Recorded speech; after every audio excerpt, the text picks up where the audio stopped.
100 lang, pera ko eh. 100 lang pera ko. 100 lang yung pera mo, tapos ano May kulang pa sa 100. Oh, may kulang pa sa 100. 200 din ramin ko eh. Oo. Kulang ako 100, kaya 100 lang na pamahiram ko, 200 niniram niya. Oh. O hindi ngayon 100 ang kulang ko. Ibalik mo yung 100 para Ibalik ko 100. ibayad mo yung 100. Ibalik ko ang 100 sa mo.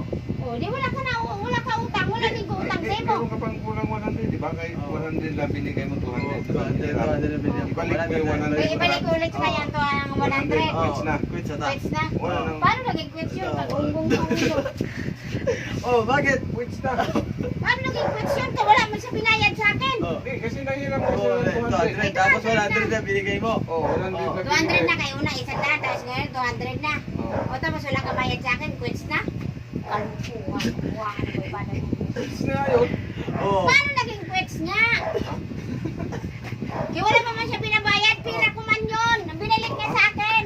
Oh, di ba kulang ka 100? Kung kulang ka 100, ibabayad niya sa iyo yung 100. Oh, asa di Di ba, kulang ka pa? Oh. Ibalik mo yung 100. Balik mo tayo yung 100. Kulang ka pa. Quits na ta. 100. Oh. 100 binigay mo. Pagkabuugon sa utak nyo. Sabi O, niya, Jimmy, nakuha. paliwanag mo, be. Paano na paliwanag yun? May utang pa siya sa akin. Oh. Ako pa may utang. Eh, ganito yan. Di ba nanghiram siya ng 200? Oh, 100 lang. 100 lang binigay mo. Oh. Ngayon, di ba bayad din sa iyo yung 100? Kasi kulang ka na 100, di ba?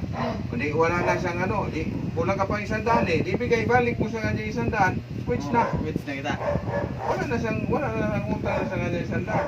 Wala na sa utang sa akin ng 100. Wala na. Wala sa nang 100 ko na utang niya.